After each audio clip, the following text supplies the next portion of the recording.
Hello, everybody. Thank you for joining us. I'm going to give a couple minutes, maybe about a minute for others to hop on. But thank you for sharing your afternoon with us.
Okay, hello everyone again. And again, thank you for being here. My name is Yvette Romero with Carrillo Group CGX and the Launchpad Collective.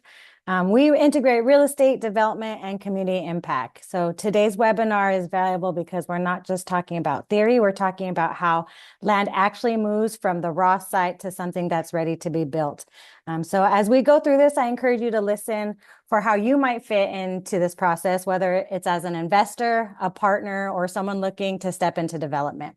Feel free to drop your questions in the Q&A as we go. If Robert doesn't cover them along the way, we'll have time at the end to go through them. So with that, I'd like to introduce you to Robert Carrillo, the founder of Carrillo Group CGX and the Launchpad Collective.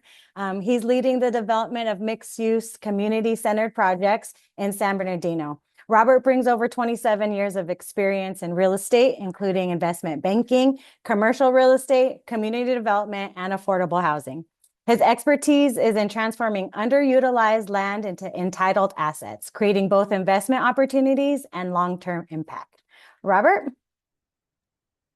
Hello, everyone. Thank you, Yvette. I'm going to share my screen right away.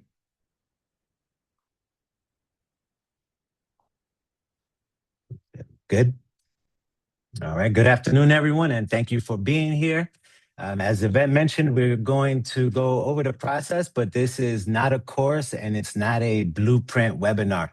This is a real look at how we've been advancing this project in San Bernardino, a 48-unit mixed-use development that we entitled in approximately 9 months. And I want to be clear from the beginning, that timeline of 9 months is not normal. Most land does not move. You've seen it in your communities. You see it here in San Bernardino. Most projects stall somewhere between vision and execution. And a lot of deals that look exciting on paper never actually make it through entitlement. So today, I'll walk you through what actually happened in this project, not just the project itself, but the thinking behind it, the strategy that we used, the obstacles that we faced, the relationships that we had to create and build off of, and ultimately the decisions that allowed the deal to move forward. Because ultimately, development is not just about buildings, it's about execution. And what you'll hopefully walk away with today is a clearer understanding of what early stage development actually looks like in practice. So one of the biggest misconceptions in real estate development is that finding land is the hard part. It's not. There's land everywhere. The difficult part is moving a project from concept to execution. And that's where most deals and projects die, right? The timeline stretch, when that happens, capital is wasted and ultimately disappears. When that happens, then you lose momentum, and with that, your team alignment. And during that whole time, a lot of things can happen locally outside of your control. Like a city could change its the direction that they move with their economic and community development. When all of that happened, costs increase and the entitlement process becomes a graveyard for momentum, as I mentioned, especially in California and especially in a city like San Bernardino. And the reality is that most people um, dramatically underestimate how difficult it is to move a project through the system while keeping the vision aligned, while keeping the economics in check, and ultimately keeping the relationships intact at the same time, because development, as we'll go through, is not linear. It's political, it's strategic, it's financial, it's relational, it's operational, right? And so we're constantly, our team, for example, is constantly solving problems in real time. So when we say that the project reached entitlement in about 9 months, that's not just a timeline milestone. It really represents coordination, strategy, and we talk about it all the time, persistence, right? Keeping all of those things going is ultimately what allowed us to entitle the project in 9 months. Really a process that in a place like San Bernardino can take upwards of 2 to 3 years to happen. And ultimately, what you need to move the project through entitlement is a team that is capable of continuing, right, moving different parts of the project. While other projects, that's where they end up getting stuck, right? Again, it's multiple things happening at the same time. So, right, the question that we ask, that you developers will ask, is why particular sites for development, right? In particular, here in San Bernardino, where there is a lot of land, right? The question is, why this particular site? And ultimately, there are other sites like this one that we believe is true, right? From the beginning, we believed that this corridor was undervalued relative to where policy, housing demand, and infrastructure were heading. A lot of people look at land based on what it is today and what you can build right now, sometimes the quickest to build. And that's why you'll see car washes, drive-throughs of the sort, right?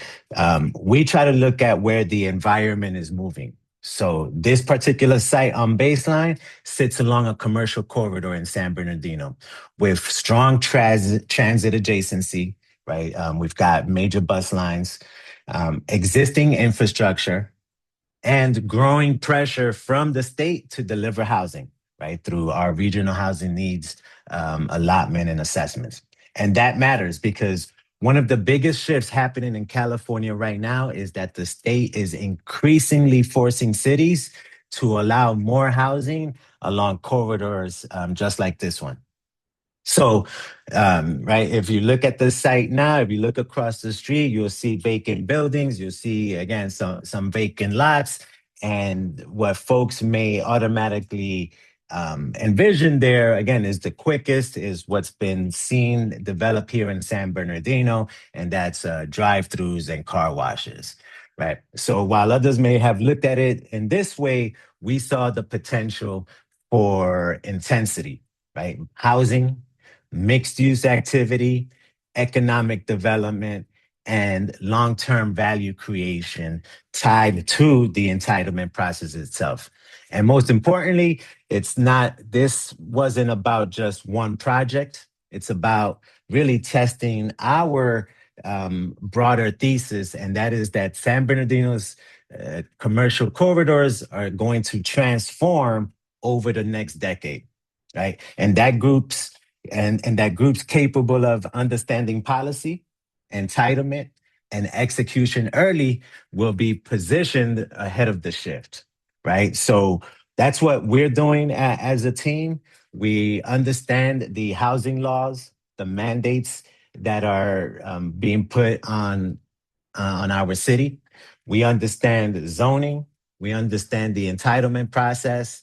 And ultimately, we are executing at a speed that is, again, significant because we have all of these things aligned. So from the beginning, right, the vision was never just to build apartments, right? The goal was to create a mixed use project that functions more like an ecosystem. Right? So we've got housing, we've got small business activity, budding, entrepreneurship, and community infrastructure, right? All operating together within the same footprint. And so excuse me, because one of the things that we believe strongly is that housing alone does not transform corridors, right? Similarly, commercial projects or retail projects alone don't transform corridors or communities, right? You also need that economic activity.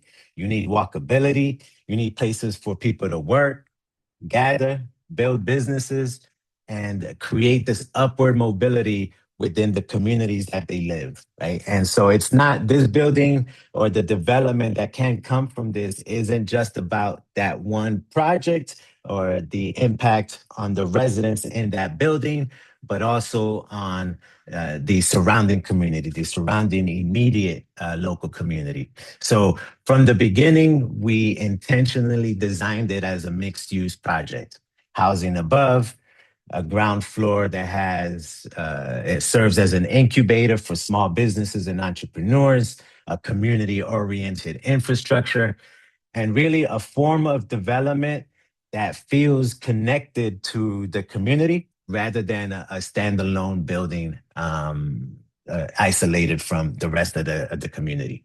Right, it's not gated behind. It's not gated, right? And so, importantly, we wanted to prove that this type of mixed-use development could happen in places that are often overlooked by traditional development capital, right? Not just in major coastal cities, right? But in communities like San Bernardino, we believe these markets are going to become increasingly more important over the next decade, right? The housing that we need to develop in San Bernardino, right, will come from mixed use projects like this one. So, how did the deal actually move? And it wasn't just because of one thing, right? And I think that's one of the biggest misconceptions that people have about development, right? People, I think, want this silver bullet. Just going from vision to actually developing. But the projects usually move through multiple systems, beginning. With aligning the project, and they all start at the same time, right? All of these different things are happening concurrently. But it started for us, it started with controlling the land and having a clear vision for what that site could become. From there, it became about assembling the right development team. And so that includes, right, our general contractor, project manager, architect, ultimately the GCs and the actual building developer. In this case, we are using modular construction or have planned for modular construction. So we bring all of those folks together, um, design, uh, put together the land use strategy, right? Make sure that we understand the policy, the engineering component of it, right? From just doing the studies on the dirt to engineering the whole thing, right? Definitely coordinating with the city, right? That's a big part of it, right? Also formulating the capital strategy, right? And determining what the ultimate uh, budget would be. When we first started on this particular site, if someone was trying to do the quickest development here, we were looking at about 9 units that could be built.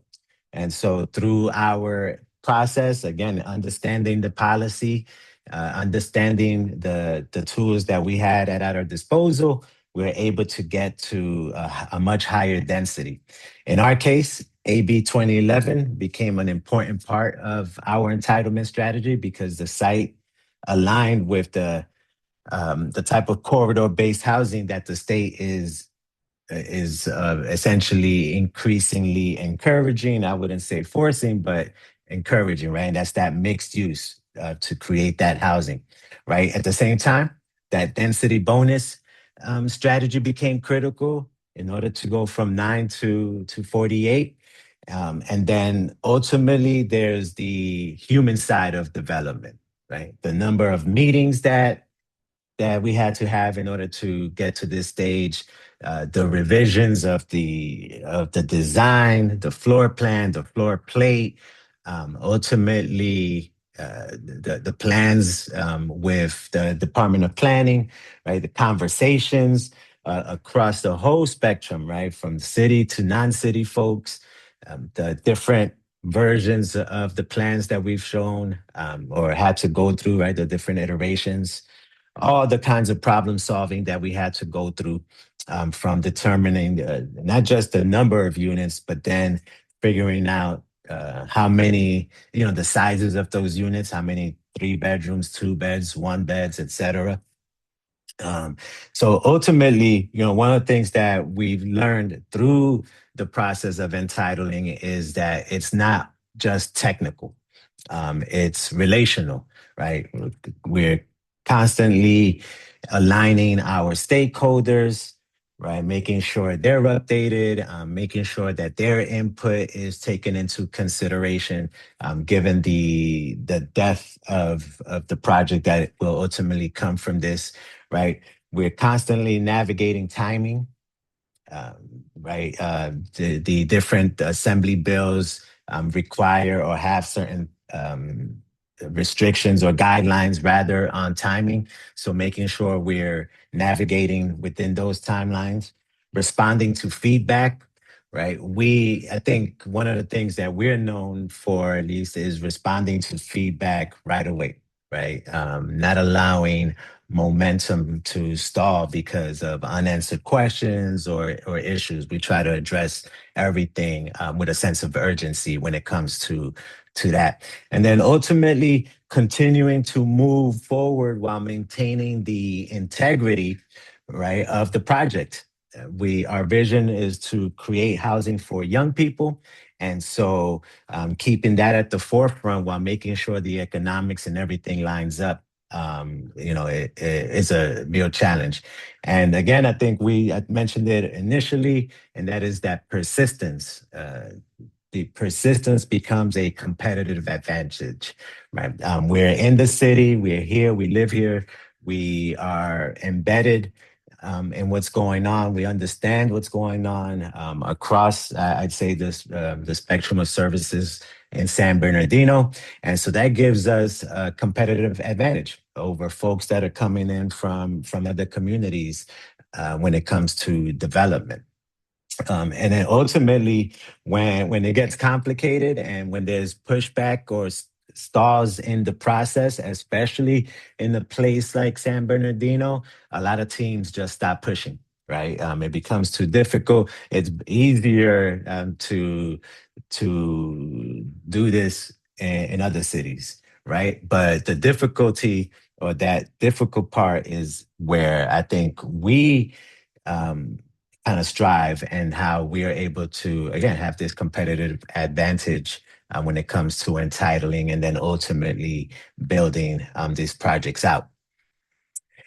Um, right. I think one of the things that's important to talk about, honestly, is the part that people usually never see. Right. Definitely the public sees the renderings, right? And we're proud to put those renderings up.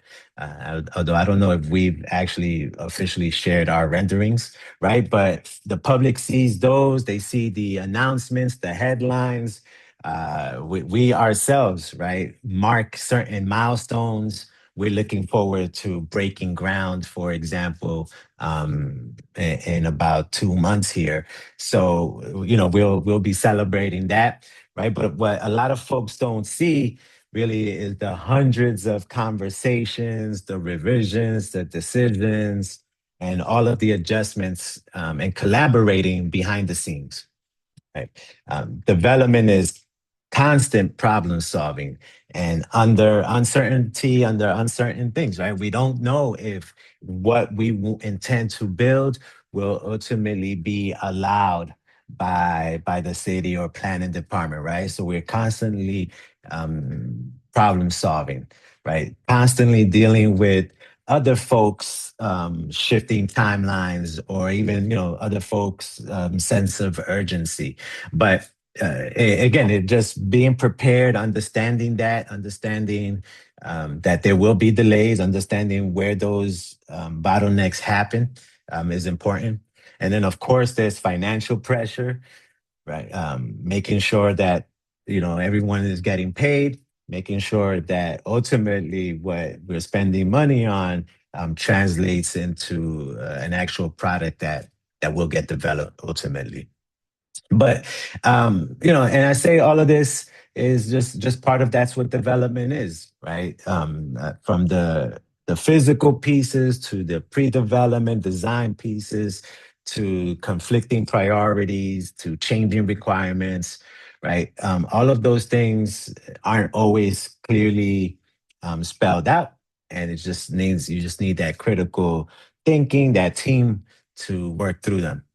And ultimately, that's where a lot of projects lose momentum, right? Because eventually the process becomes emotionally existing and not just technically difficult, but the energy behind the project, can stall out.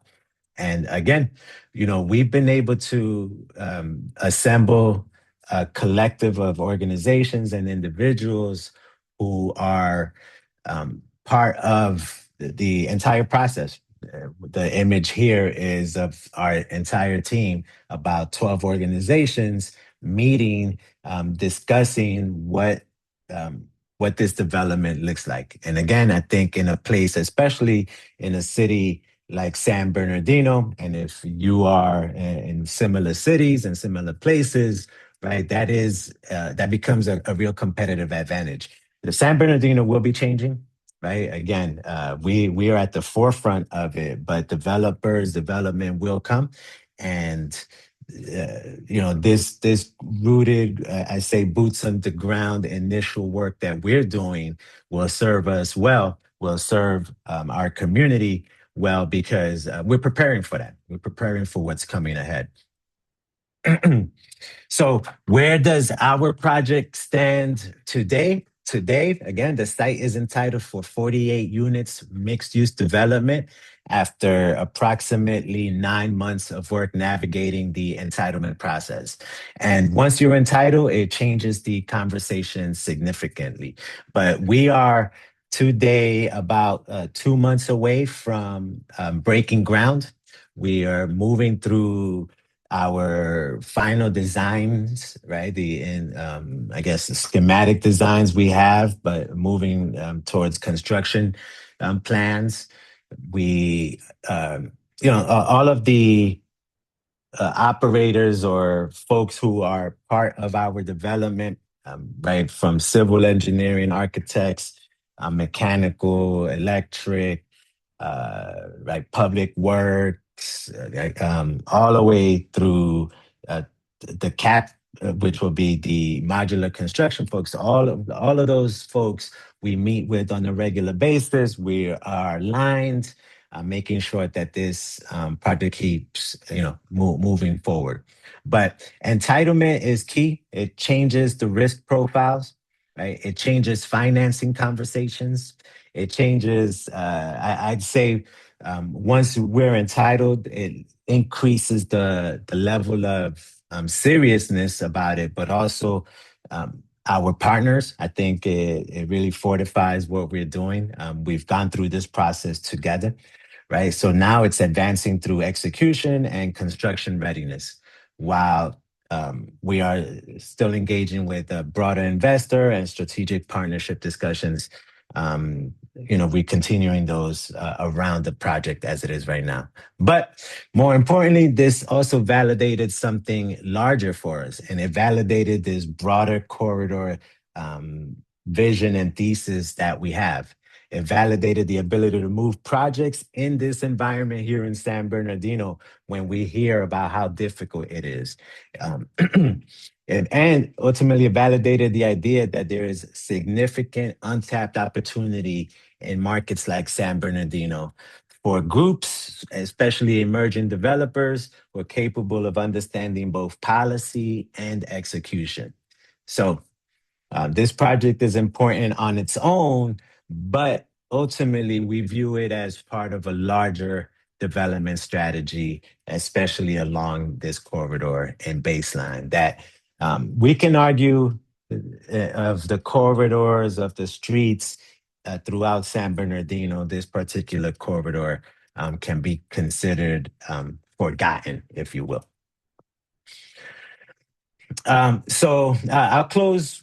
I'll close with this, right? What I've shared here is not meant to present, right, development as easy because it isn't, right? It's difficult, it's uncertain.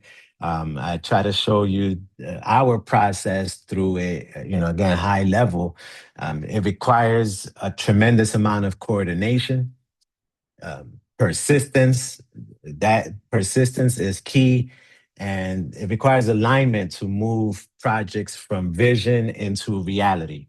And so we're in this, right? We're still working on this right now, right? But beyond this project, we believe something larger is happening, right? Commercial corridors, I believe across the country in cities like San Bernardino, but specifically here in San Bernardino, are going to transform significantly over the next decade.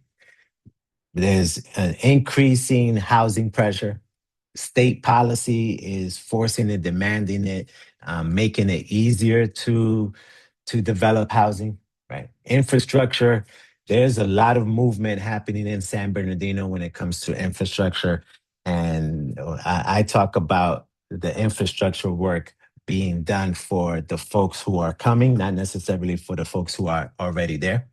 There's a lot of capital moving. And here in San Bernardino, we have an opportunity to take advantage of opportunity zones, new market tax credits, right? Take advantage of the fact that we are in an underserved community. There's an opportunity to use levers in order to change that community. And so I believe, and what we're doing here is that groups, um, emerging developers, especially who understand entitlement, who understand the importance of putting a team together, right? Execution and this long-term positioning, knowing what's coming down the line, right? Understanding that and positioning yourselves right now, um, right? We are operating, ahead of the curve before it's obvious to everyone.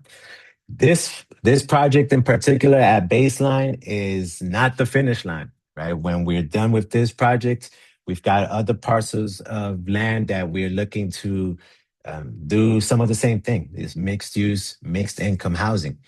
We're creating a platform that is centered around mixed use development, ensuring we get our small businesses and entrepreneurs set up on that ground floor. Right? Activating these corridors, increasing the walkability, right? So that the local neighborhood and community can also benefit from the development, right? And I think ultimately, just this showing the community and investing long term in the community. And ultimately, this is how we work, right? We're not just creating these standalone projects, we're creating systems capable of moving projects forward. So whether you're an investor, a strategic partner, an operator, an emerging developer, or just someone who's just trying to understand where development and where we see development heading in San Bernardino, um, feel free to connect with us. Thank you for your time, and I will hand it back to Yvette and open it up for Q&A if there are any questions. I'll stop. I'll keep it sharing for now. I'll stop.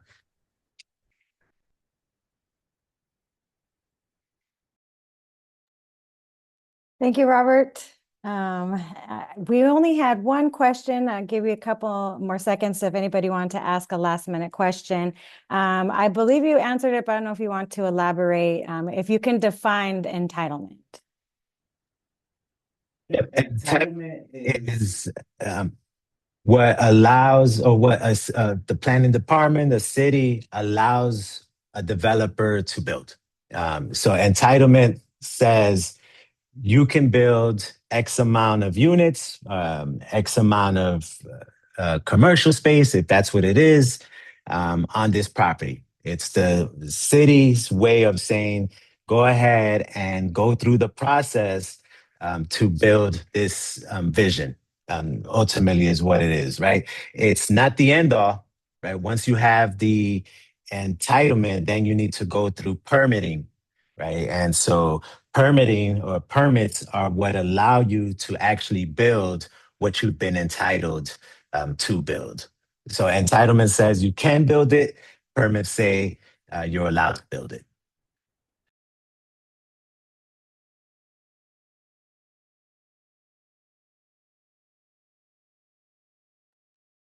All right, thank you very much. I don't see any more questions, but if anything you heard today resonate with you, we'd like to continue the conversation. I put some contact information up there. That smaller QR code is Robert's contact information and more information about Robert. The larger QR code is if you want to go straight to that meeting, you can scan that and schedule a time to meet with Robert. Thank you all again for being here, and we hope to stay in touch.